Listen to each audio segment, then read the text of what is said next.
Muy bien, buenos días a todos. Nos vemos de nuevo en una calurosa mañana de verano malagueño. Lo digo sobre todo por aquellos que han estado fuera de aquí de Málaga.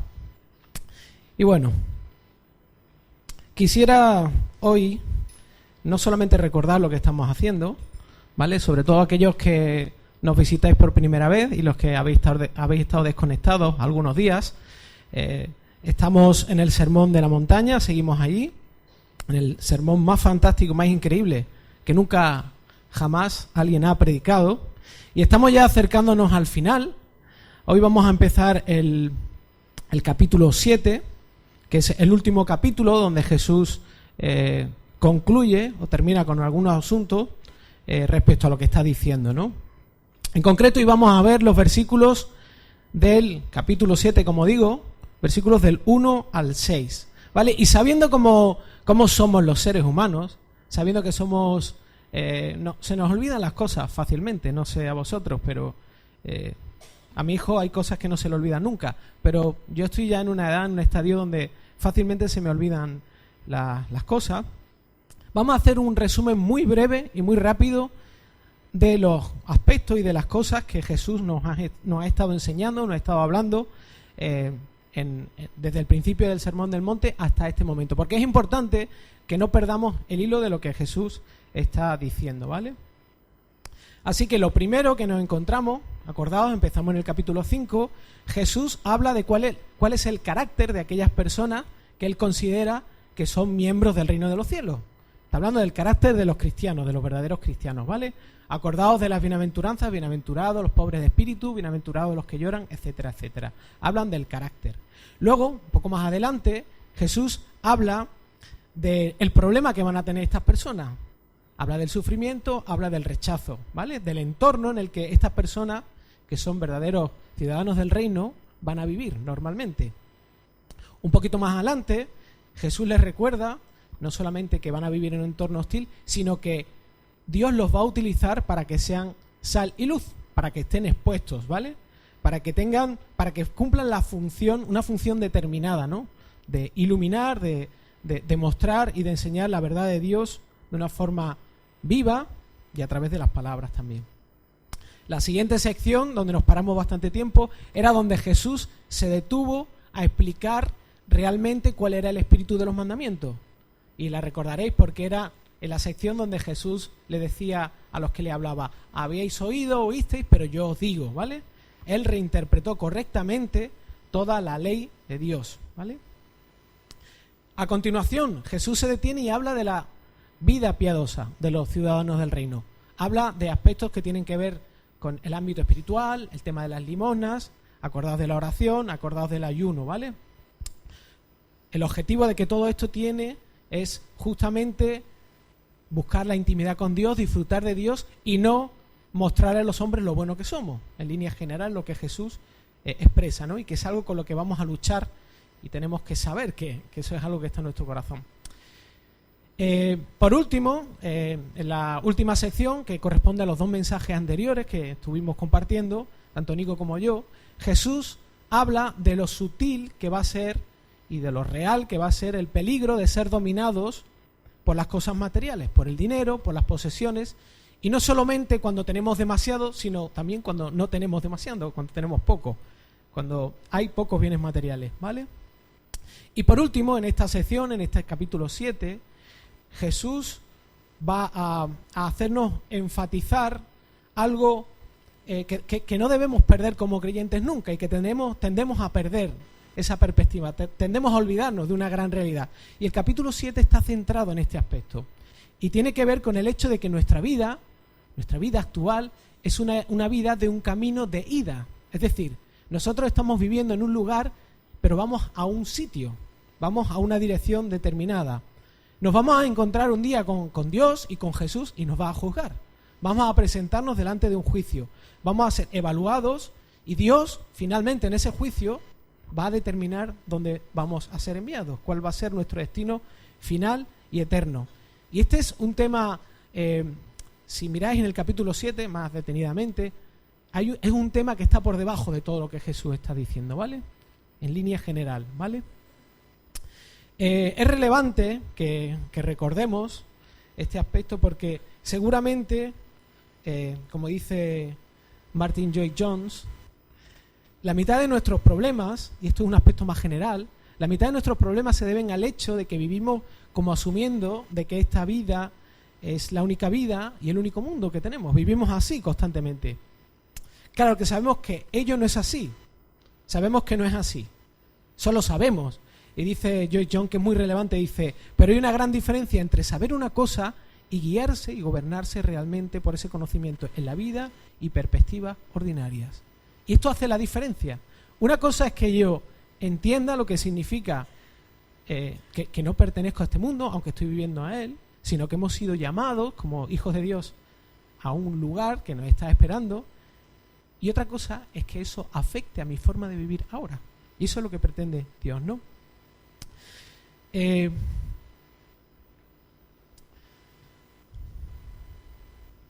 A la luz del contexto, de este tema principal, en estos versículos del 1 al 6, Jesús nos va a ayudar a entender cómo funcionan nuestras relaciones humanas con respecto a otras personas y más concretamente con el hecho de juzgar, ¿vale? Por eso el mensaje de hoy se llama juzgar o no juzgar.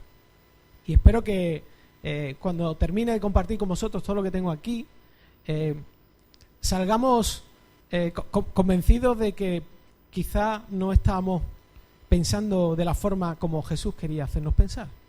O al menos espero que salgamos todos confrontados. Sabéis que esa es siempre que me subo aquí, si yo he sido confrontado con la palabra de Dios, deseo que vosotros seáis confrontados, pero no para nada en particular, sino para que volvamos a Cristo, a ver el valor de Cristo vuelva a iluminar nuestros corazones, ¿no?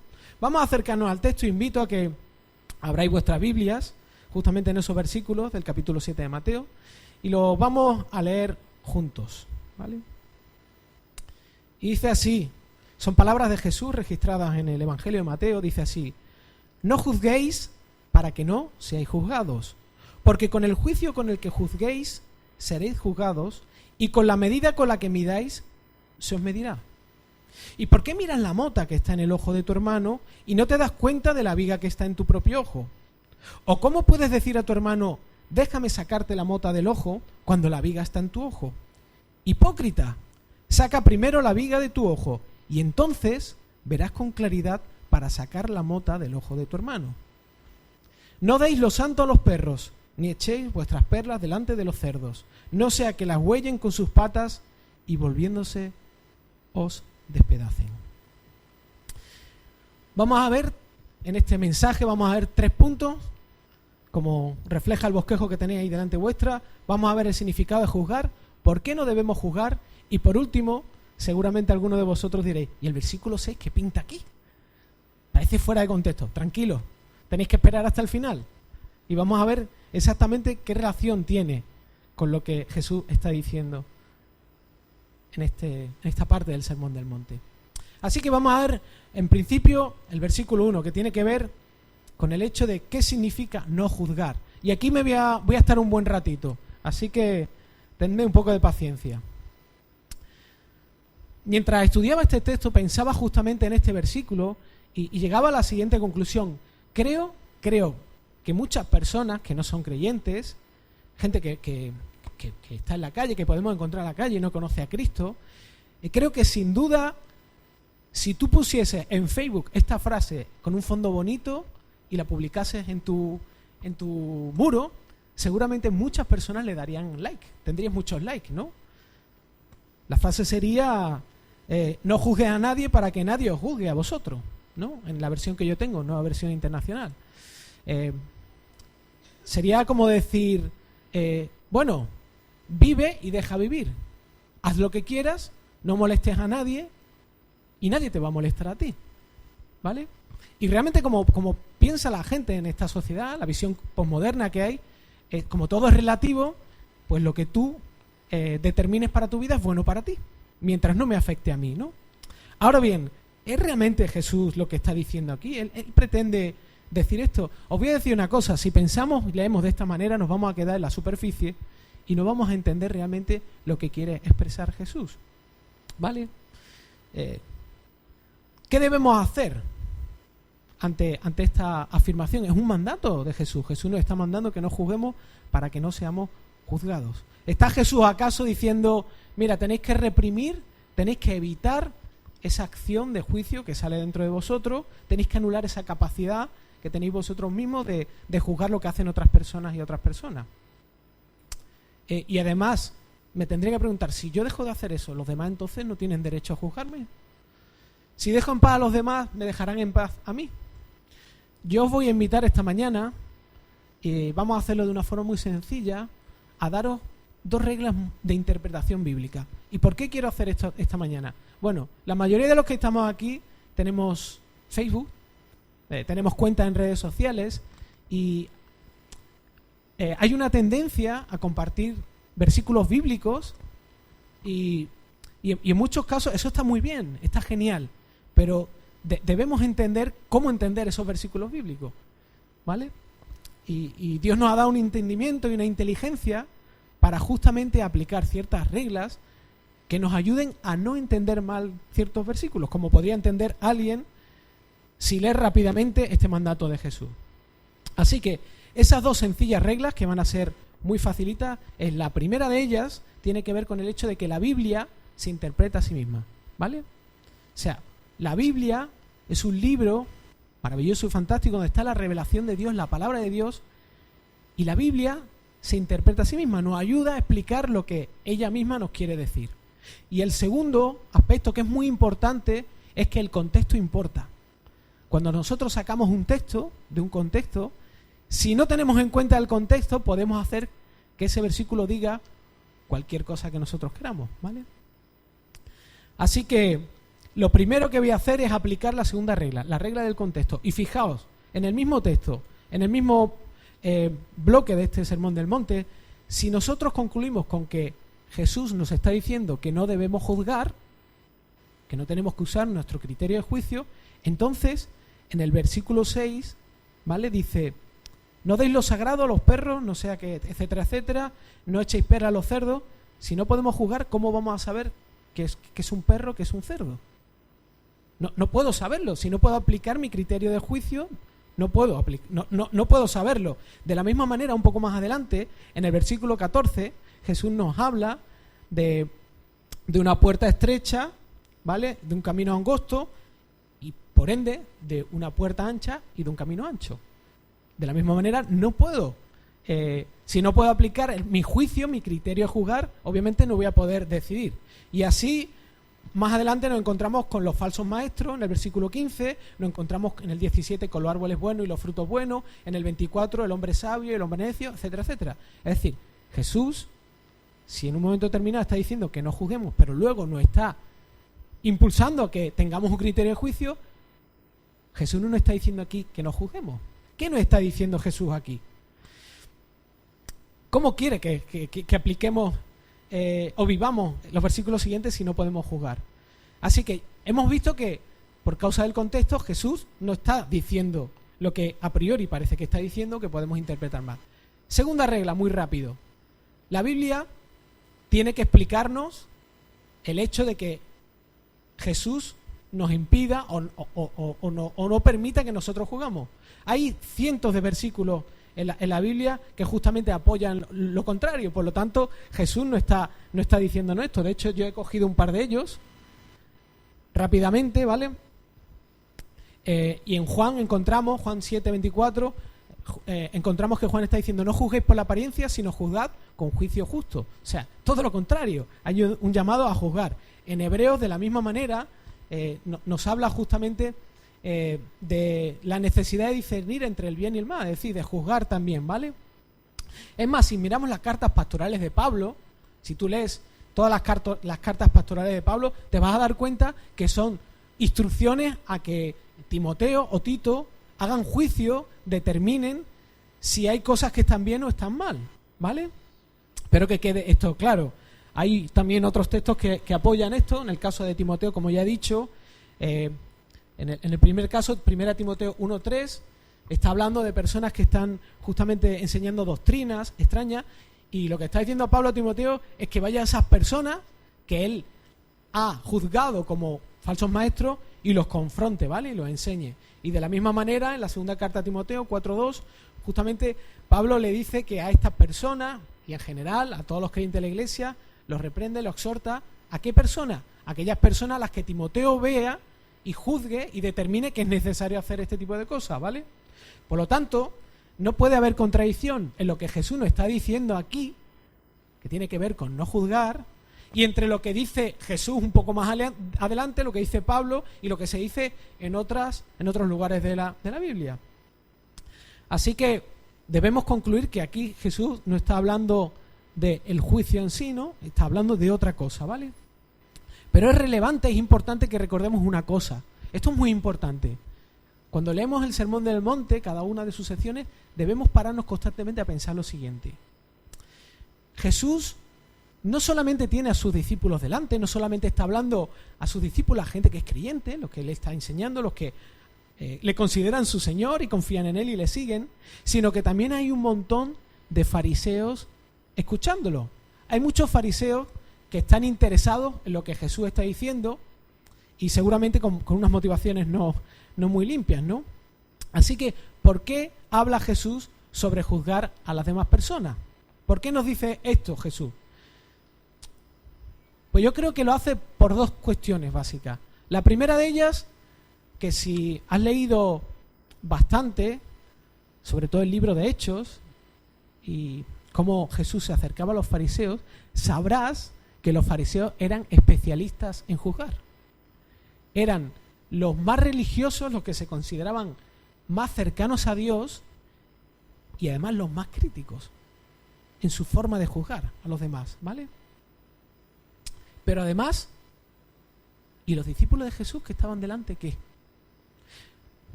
La segunda razón es que Jesús está advirtiendo a sus discípulos que cualquiera que desee, que anhele vivir a la luz de las enseñanzas de los capítulos 5 y 6,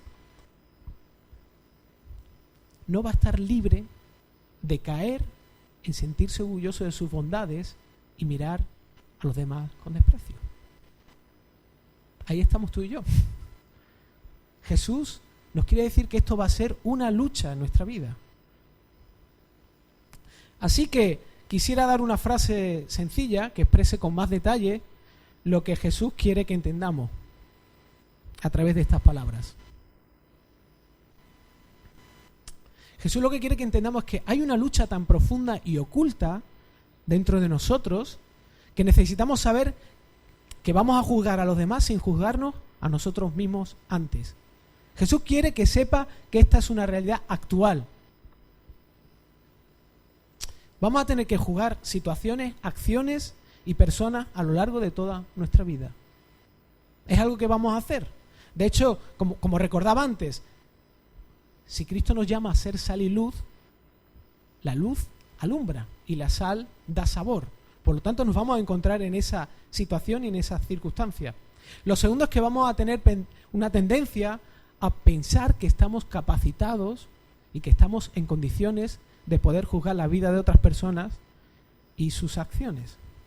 Y esto es algo que cada vez que me subo aquí, estoy dispuesto, voy a hacer como Jonathan Edwards, estoy dispuesto a repetirlo hasta la saciedad.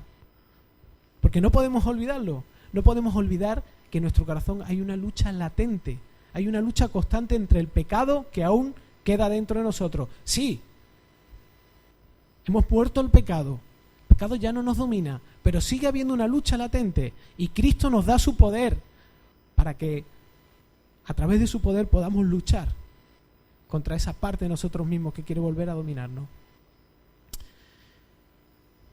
Y por último, y lo más importante, a la luz de lo que dice Jesús, es que vamos a necesitar juzgarnos nosotros mismos antes de juzgar a los demás. Vamos a tenernos que poner nosotros en nuestras circunstancias a juicio antes de poder ser capaces de juzgar a los demás. Así que espero que hayas concluido, igual que yo, que este texto no nos prohíbe juzgar. Este texto no nos está prohibiendo a que dejemos de lado nuestra capacidad de juicio. Este texto no nos está diciendo que esté mal juzgar, sino que bajo ciertas circunstancias, si juzgamos, estamos haciendo mal. Estamos pecando. Es decir, hay algo en nuestra vida que nos va a incapacitar, algo en nosotros mismos, que nos va a incapacitar para poder juzgar correctamente. Ahora, llega el momento de que nos metamos la mano en el pecho. ¿Juzgamos siempre a los demás de forma justa?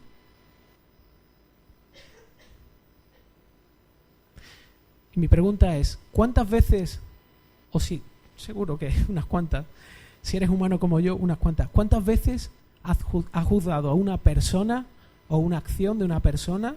¿Has condenado a alguien? Y cuando ha pasado el tiempo, posteriormente, te has dado cuenta de tu error.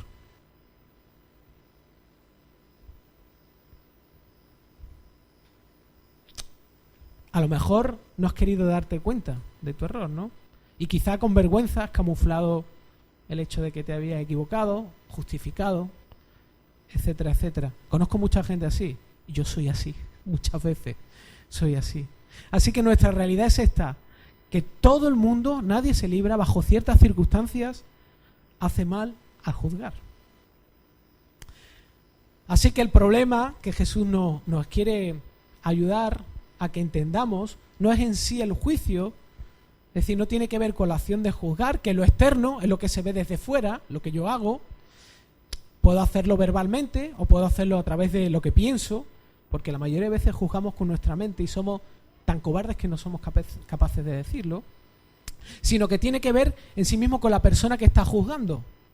Y lo más importante de todo, y esto me gustaría que lo escuchaseis bien, porque es la parte más importante de todo. Jesús no tiene problema, como he dicho, con la acción de juzgar. Para Jesús lo más importante es que evaluemos qué nos mueve a hacer lo que hacemos. Que miremos qué hay en nuestro corazón que nos lleva a juzgar duramente a una persona y condenarla. Es decir, el corazón. Por eso hacemos tanto énfasis en las motivaciones. Por eso enfatizamos lo que hay dentro de nosotros, por encima de nuestras acciones y de lo que hacemos. Así que a la luz del texto, a la luz de este texto, me gustaría compartir con vosotros 5 indicadores que nos van a ayudar a que nos demos cuenta de que estamos incapacitados para poder juzgar a alguien. ¿Vale? Eso está mal, ahí pone 6, pero son 5, así que no le hagáis caso. El primero de ellos es cuando soy inexperto en ver la falta de los demás. Cuando me convierto en un experto de ver la falta de los demás. Me cargo de mi microscopio. Desarrollo la capacidad de ver hasta los más pequeños detalles de las faltas, de las equivocaciones de las demás personas. Y evalúo, espero, busco los errores de estas personas y los guardo. ¿Y sabéis por qué los guardo? Los guardo porque en algún momento me pueden ser útiles. Quizá cuando esta persona me diga algo, yo tendré guardado su error y se lo echaré en cara. Además, no solo eso, sino que yo decido cuál es el estándar moral. Yo me convenzo a mí mismo de mi moralidad y de mi bondad, y pongo unas normas y unos patrones y los mantengo como la verdad absoluta. Y cuando alguien no se ajusta a esos criterios, lo que hago es, lo pongo en mi lista negra y digo, tú estás mal y yo estoy bien. Venga, siguiente. Como he dicho antes, Jesús no nos dice que el problema no es juzgar, sino el cómo y en base a qué juzgo a las personas. Así que la pregunta no es si alguna vez lo he hecho. La pregunta es si alguna vez he dejado de hacer esto. Si alguna vez he dejado de hacer esto con mis hijos, con mi mujer, con mi marido, con mis profesores, con mis padres. Sabéis que me gusta cocinar, me gusta meterme en la cocina de vez en cuando. ¿Qué le vamos a hacer? A algunos les gusta el fútbol, a mí me gusta la cocina. Mi mujer estaba más agradecida de que me guste la cocina que el fútbol, pero bueno. Y me gusta mucho experimentar los sabores y mezclas. Algunas veces salen bien, otras veces salen mal. Pero bueno, así es, el arte, ¿no? A veces a uno no todo el mundo entiende que la morcilla y la nocilla tienen un punto exquisito. Pero bueno, el otro día estábamos en la cocina y Sara estaba haciendo la cena, estaba preparando la cena y estaba calentando unas salchichas, ¿no? Tampoco era algo muy complejo. Así que, no, reíros, pero es triste, ¿no? Es triste en el fondo lo que voy a contar, ¿no? Porque me acerqué a ella cuando estaba calentando la salchicha y no pude evitar, en menos de 10 segundos, darle 5 razones de por qué debía hacerlo de otra manera. En 10 segundos le di 5 razones y se las justifiqué. Le di todo el lujo de detalles de por qué tenía que calentarlas de esa manera, por qué era mejor hacerlo así, por qué tenía que hacerlo así, ¿no? ¿Por qué os cuento esto? Porque hasta en las cosas más pequeñas luchamos con esto.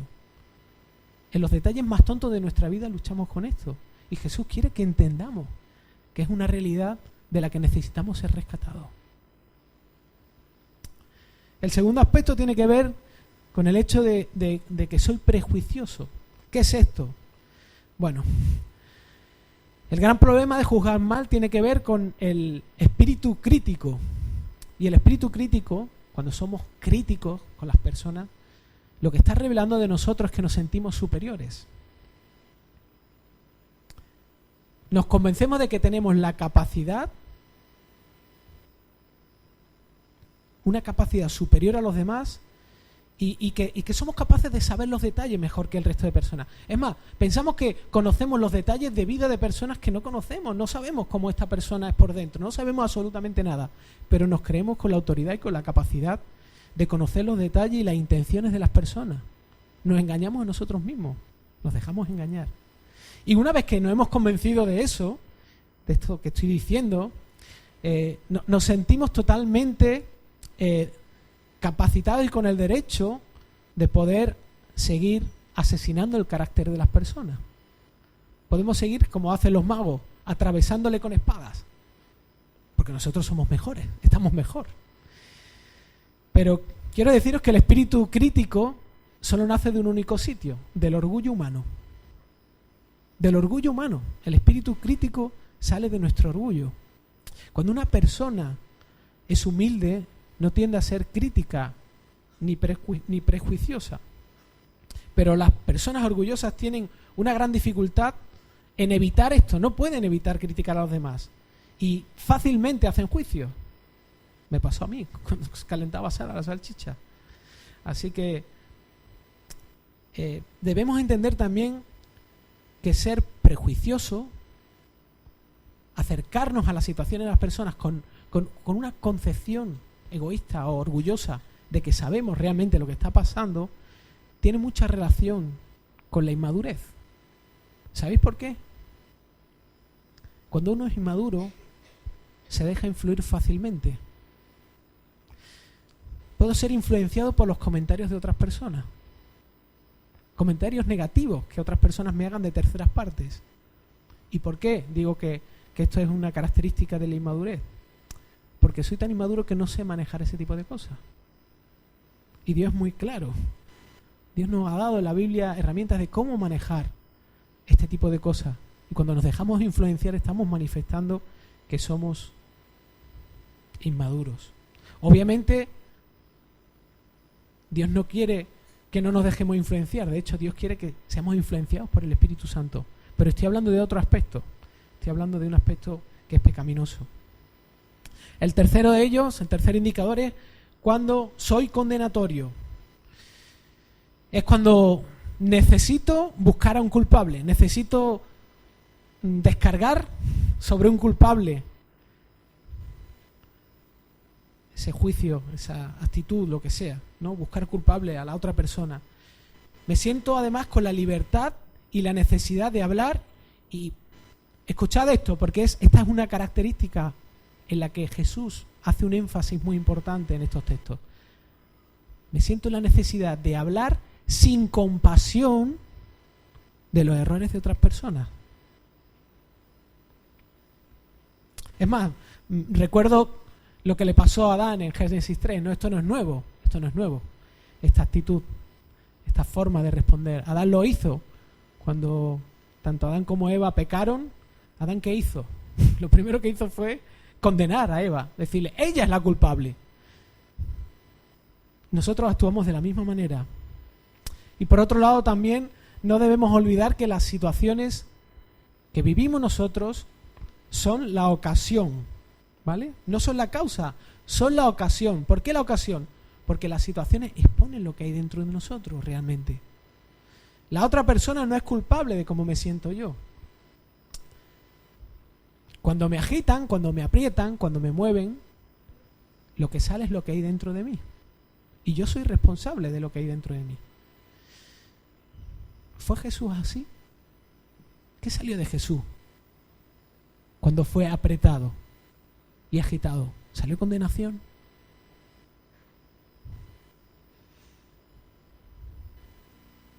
El cuarto aspecto tiene que ver con el hecho de la rebeldía. Y es en muchos casos esta actitud de juicio tiene que ver con una vida de descontento, además en muchos casos vivimos a veces de forma hipócrita. Estamos descontentos, pero negamos que lo estamos. Negamos que lo estamos, aunque nuestra cara y nuestras palabras y nuestra actitud justamente nos delatan. Pero este descontento llega a tal punto que lo que hace es que me rebele contra los demás y me cuesta trabajo someterme. No estoy dispuesto a someterme bajo la autoridad. Y mis bromas suelen ser sarcásticas, hirientes, reivindicativas. Busco mi derecho, vuelvo a sacar a la luz mi estándar, lo que yo quiero, lo que yo deseo, y no puedo evitar disparar comentarios hirientes. Aunque luego diga, bueno, es que era una broma, era broma. No, soy tan hipócrita como para no reconocer que realmente quería decir lo que estaba diciendo. Y no soy capaz de ser sincero, ¿no? Y por último, el quinto aspecto tiene que ver con el hecho de que me convierto en un perfeccionista empedernido. Con frecuencia me convierto, cuando estoy incapacitado para juzgar, en una persona tremendamente perfeccionista, inflexible. Y eso, ¿sabes lo que hace? Eso produce en nosotros que no tengamos tolerancia hacia personas que piensen de forma diferente y que tengan opiniones distintas a la mía propia. Y esto es interesante, importante que veamos. Detrás de una persona que puede caer en ese perfeccionismo,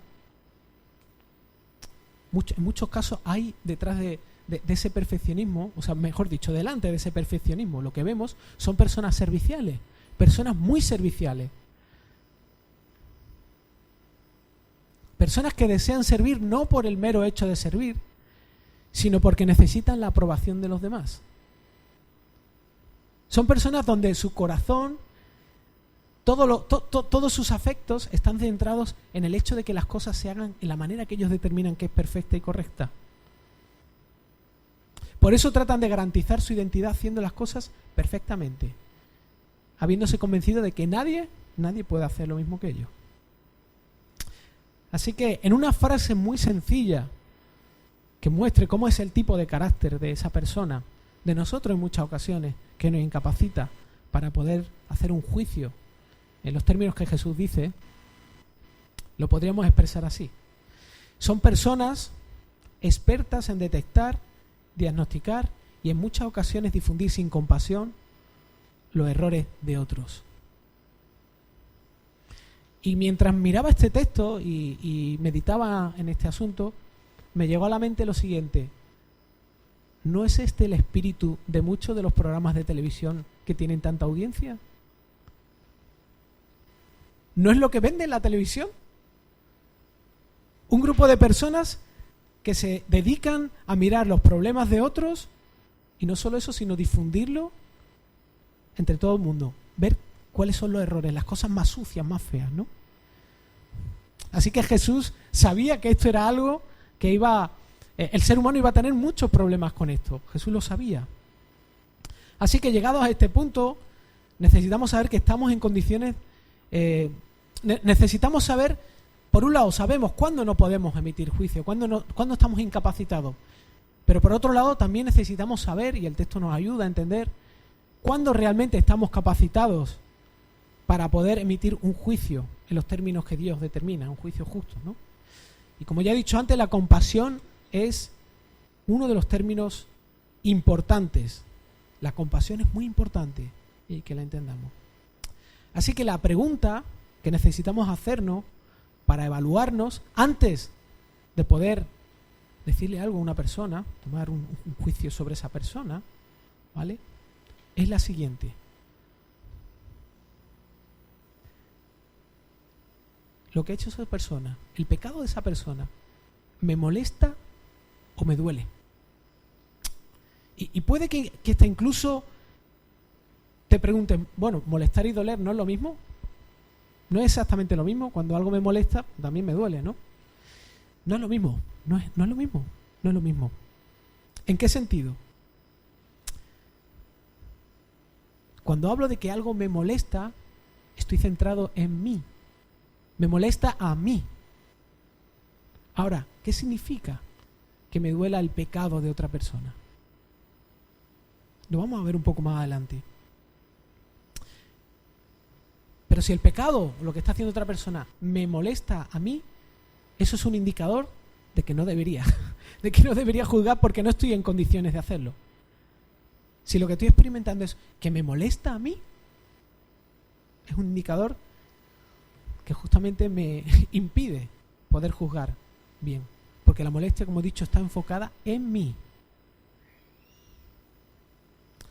Y porque está enfocada en mí, me siento capacitado para juzgarte.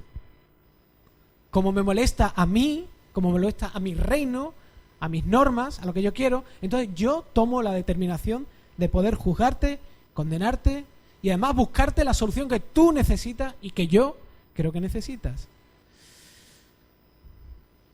Además me empecino en que la lleves a cabo. Como decía, impongo mi reino como norma sobre la cual quiero que todo lo demás gire.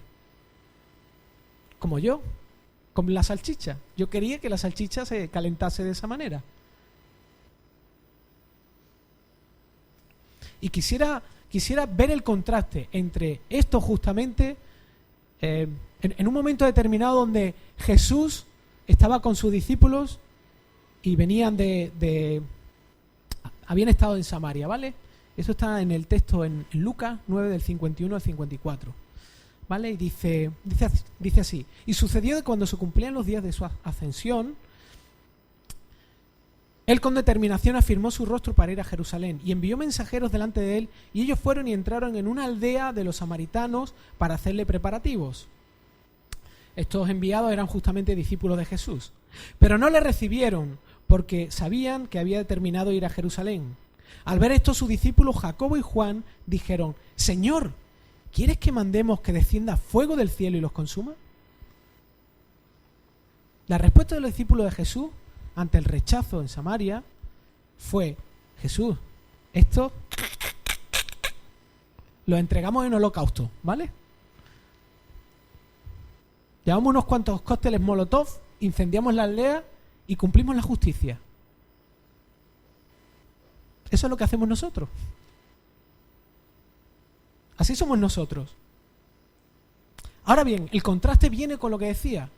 Cuando me duele el pecado de otra persona, ¿qué es lo que ocurre exactamente? Cuando veo el pecado de otra persona y eso me parte el corazón, y comienzo a sentir dolor por las personas que me rodean y aún no conocen a Cristo, porque están condenadas a un lugar horrible, y me duele su situación. Me duele cuando veo a mis hermanos viviendo de una forma en la que contristan al Espíritu Santo. Y además veo cómo esto les afecta en su vida. Cómo dejan de vivir una vida en abundancia. Dejan de recibir lo que Cristo tiene para ellos. Y eso me duele.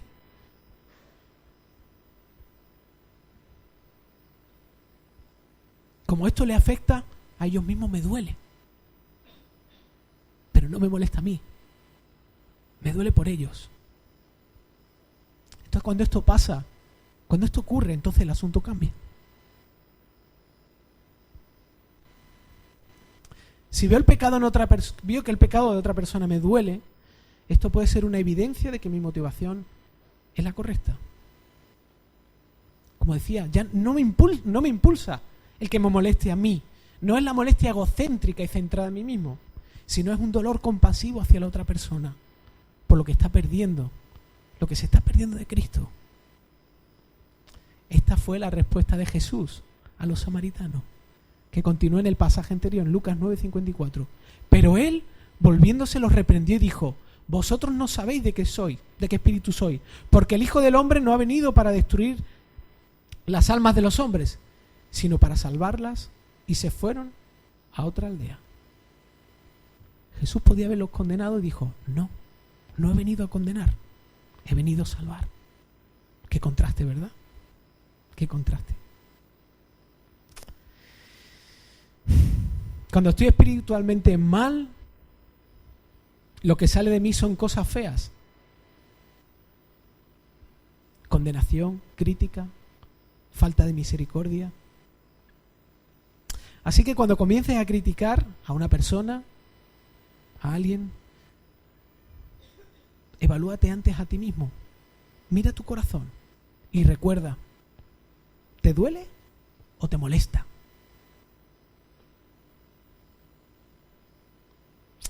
Los siguientes versículos de este texto, a partir de la segunda parte del primer versículo al 5, vamos a ver las causas por las que Jesús nos dice que no debemos juzgar.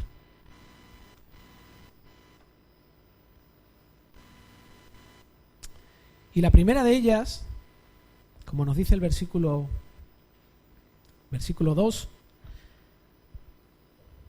es que a mí me va a suceder lo mismo. Yo voy a ser juzgado también. Dice el versículo 2, porque así como juzguéis se os juzgará, y con la medida que midáis a otros se os medirá. De la misma manera el versículo 1, un poco más atrás, dice, para que nadie os juzgue a vosotros. Y Pablo es muy claro en este aspecto cuando él escribe a la iglesia en Roma.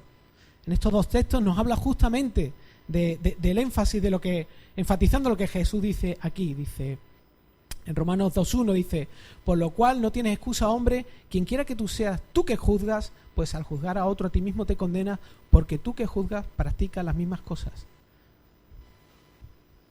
Cuando juzgamos a alguien, lo hacemos desde una postura de alguien que es injusto. De hecho, Cristo murió por nosotros porque éramos injustos. Por lo tanto, de la forma dura que juzguemos a una persona así, seremos juzgados nosotros también. Y en Romanos 14, versículo 10 dice: pero tú, ¿por qué juzgas a tu hermano? O tú también, ¿por qué menosprecias a tu hermano? Porque todos compadeceremos ante el tribunal de Cristo. Como decía al principio del mensaje, todos estamos aquí de paso y un día nos vamos a encontrar delante de Dios. Y Jesús nos va a juzgar. A todos. Nadie va a estar en el lugar de Cristo. Todos estaremos en el lado de los acusados. Pero por otro lado, cuando nos volvemos personas hipercríticas, que juzgamos constantemente, esto es algo que todo el mundo, de lo que todo el mundo se va a dar cuenta. Es algo fácil de reconocer. Cuando eres una persona así, no creo que puedas, dudo que puedas evitar que las personas se den cuenta de que eres alguien que juzga duramente. Igual que si eres una persona que ayuda a otros, se va a saber, lo van a conocer. Ahora bien, lo más curioso de todo esto es que cuando actúes de esa forma condenatoria, haciendo juicios, sin misericordia, con un espíritu crítico, ¿eso sabéis lo que va a producir? Va a producir el mismo fruto. Vas a ser juzgado de la misma manera por otras personas, pero no solamente eso, sino que vas a producir una cantidad de juicio contra ti mismo y contra otras personas. Es algo dañino, es algo horrible, es algo terrible. Por eso Jesús se empeña en que no hagamos uso de ese, no juzguemos, no estamos capacitados para hacerlo de esa manera. Y el segundo aspecto tiene que ver en el hecho de que estoy más preocupado por el pecado de los demás que el mío propio. ¿En qué sentido? Vamos al texto. En el versículo 3 se nos habla de una persona que está fijándose en una motita pequeña, una astilla, dice mi versión. En el original dice una brizna del ojo de una persona, que no soy yo, mientras yo tengo una viga, en el original dice un tronco. Así que es una persona que identifica los problemas de los demás, pero no identifica los propios. En el versículo 4 se nos dice que esa persona está tratando de arreglar el problema del otro. ¿Cómo puedes decirle a tu hermano, déjame sacarte esa mota del ojo, esa astilla, ¿no? Déjame, quiero ayudar a la otra persona a arreglar sus problemas, pero yo todavía tengo los míos propios. Tengo la viga en el ojo metido y no lo veo, ¿no? Pero en el versículo 5 se nos dice cuál es la solución. La solución es sacar primero la viga de nuestro propio ojo. Hace unos cuantos años, en el 2008, me aventuré, no me gusta mucho la cirugía, pero me aventuré a operarme de la vista. Yo era un miope, real. A veces soy un poco miope espiritual, pero era un miope real, tenía gafas, ¿no? Imaginaos si yo voy a esa clínica de cirugía donde me tienen que intervenir en el ojo y resulta que me entero de que el cirujano es un miope con unas gafas culo de vaso y me quiere arreglar la vista a mí. Es absurdo, ¿no? Yo diría, bueno, hasta luego, chao, no penséis que iba a volver nunca jamás, ¿no? Sería tremendamente estúpido y temerario, ¿no? Eso es lo que Jesús nos está diciendo aquí. O sea, no seáis necios, no seáis tontos. Necesitáis ayuda para poder ayudar a otras personas. Así que este pasaje nos ayuda a luchar contra nuestra tendencia natural a solucionar primero los problemas de otros y sobre todo cuando no estamos bien. Cuando peor estamos es cuando más necesidad tenemos de ir a decirle a otros lo que tienen que hacer. Más necesidad tenemos de juzgar la acción de otras personas. Y Jesús nos quiere ayudar a que entendamos que no es así. Cuando vivimos desconectados de Dios, somos más críticos y más propensos a juzgar con condenación a los demás. Ahora bien, esto es muy interesante. Cuando estoy bien, cuando dependo de Dios, cuando soy pobre de espíritu,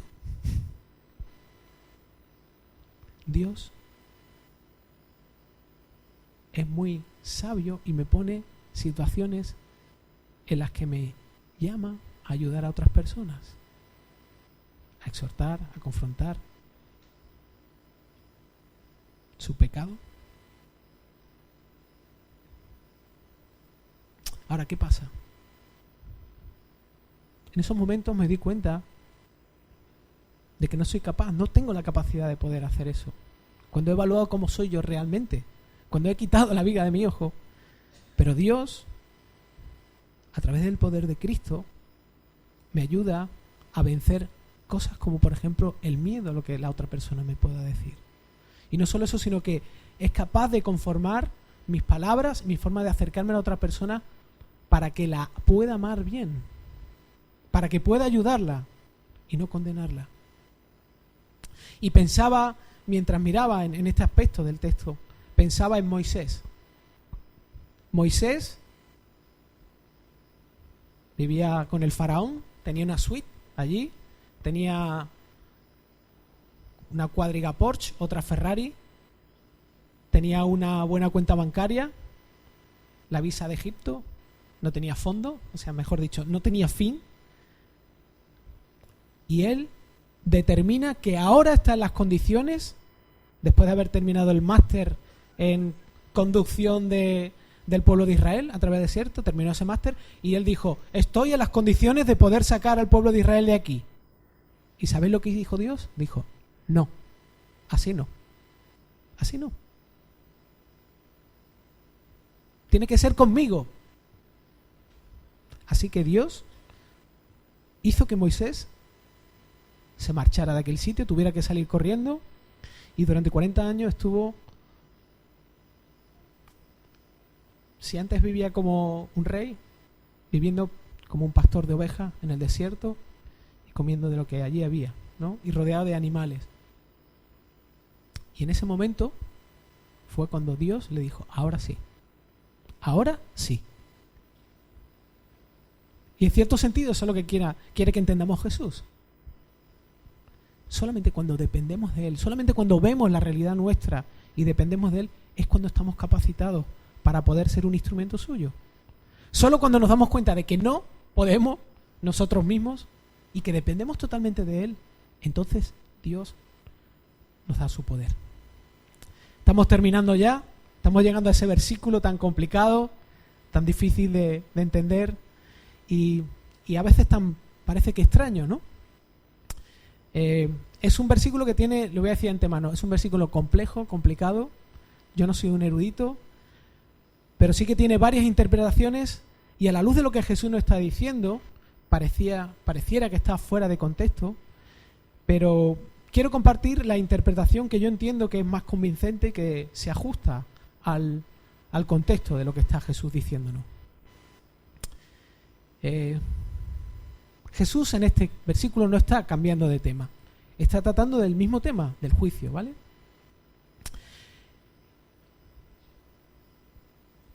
Y tiene que ver con el hecho de cómo podemos ayudar a otras personas, cómo podemos confrontar de una forma correcta, de una forma que le honre a Él, de una forma amorosa, con compasión y ayudar a otras personas, ¿no? Y lo que Jesús nos está diciendo es que no tratemos de ayudar a personas que no van a ser capaces de apreciar a nuestra ayuda. Jesús lo que está diciendo es que vamos a encontrarnos en momentos donde hay personas que va a ser mucho más perjudicial el hecho de ayudarlas que no ayudarlas, ¿vale? La base de esto, por un lado, es el hecho de que Jesús aquí nos está diciendo que no evangelicemos, que no llevemos el mensaje a otras personas, porque se estaría contradiciendo con su propio ministerio, ¿vale? No tendría sentido. Pero van más en la línea de lo que encontramos en Proverbios 9 del 7 al 8, por Proverbios 17, 10. Dice en Proverbios 9 del 7 al 8, el que corrige al escarnecedor atrae sobre sí deshonra, y el que reprende al impío recibe insultos. No reprendas al escarnecedor para que no te aborrezca, reprende al sabio y te amará. O sea, no consumamos nuestra energía y nuestros esfuerzos sobre personas que no están dispuestas a recibir ayuda. Y en Proverbios 17, versículo 10, dice, la represión penetra más en el que tiene entendimiento que 100 azotes en el necio. Y la imagen es asombrosa, ¿no? O sea, no importa que golpees a una persona 100 veces, si no es sabia, no va a ser capaz de apreciar el valor que tiene un buen consejo o la ayuda de alguien que lo hace de forma sincera y en los términos que Jesús nos está llamando a hacer y a honrarle a Él. Además hay un asunto con respecto a lo que dice este versículo, ¿no? Hay una enorme madurez cuando una persona determina que no necesita que cambie la otra. Si estás casado, luchas con esto todos los días de tu vida. Todos los días de tu vida tratas que tu cónyuge o tu esposa cambie. Si eres hijo, seguramente querrás que tus padres cambien. Y si eres padre, seguro que quieres que tus hijos cambien en algún aspecto. Pero Jesús nos dice que hay una enorme madurez en no necesitar el cambio de la otra persona. ¿Por qué? Porque no necesitar el cambio de la otra persona, lo primero que nos muestra es que estoy enfocado en cambiar yo. Estoy centrado en mí, en lo que yo necesito, ser cambiado, en lo que necesito que Cristo me ayude a cambiar. Además, cuando pienso de esta manera, me doy cuenta de que yo no puedo cambiar a las otras personas. Yo no tengo el poder de cambiar a las personas. Puedo obligarla. Puedo obligar a mi hijo a que cambie, a que haga las cosas. Pero yo no puedo cambiar profundamente a las personas. Pero sí puedo trabajar en mi impaciencia, puedo trabajar en mi egoísmo, puedo trabajar en muchos aspectos de mí mismo. ¿Sabéis cómo? Exponiéndome al Evangelio. Exponiéndome a Cristo. Exponiendo mi realidad delante de Cristo. y buscando lo que Él solamente puede hacer en mí. Que Él me cambie, anhelar que Él me cambie.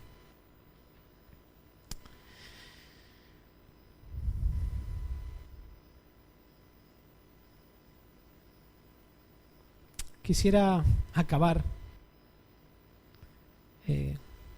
con las palabras que podemos encontrar en Primera de Pedro, capítulo 3, versículo 18. No van a salir en la pantalla, pero quisiera acabar con estas palabras de Jesús.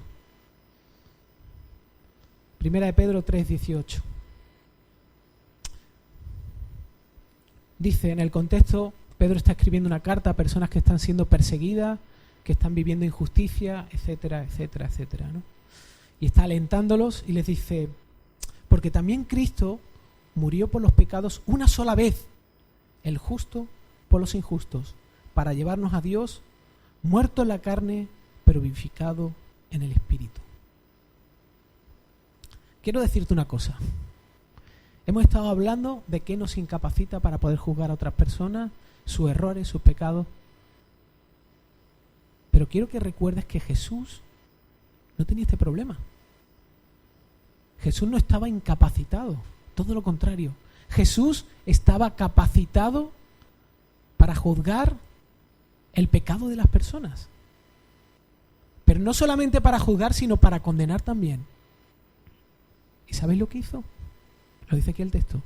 El justo por los injustos. Jesús, que era el justo, murió para que nosotros los injustos, los que juzgamos constantemente bajo nuestros propios criterios, seamos rescatados de esta forma de vivir. Así que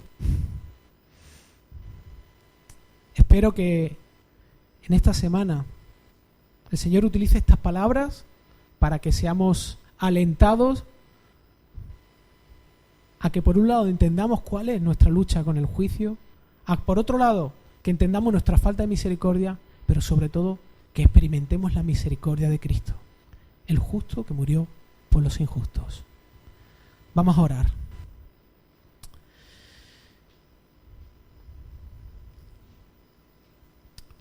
Señor, tú nos has dejado, Señor, tú has dejado estas palabras en bocas de Jesús y nos has dado la oportunidad de ser confrontados con la gran realidad, Señor, de que lejos estamos de poder hacer juicio justo, Señor. Qué lejos estamos de poder mostrar la misericordia que solamente tú puedes mostrar. Pero a pesar de eso, Señor, tú tienes misericordia con nosotros. En primer lugar, porque expones la realidad, nos traes luz a nuestra vida, pero por otro lado nos traes esperanza. Y nos recuerdas que Cristo, cuando murió por nosotros, ya sabía cómo éramos, Señor. Y, Señor, ayúdanos a poder experimentar esa misericordia, a que el pecado, nuestro propio pecado, nos duela, Señor.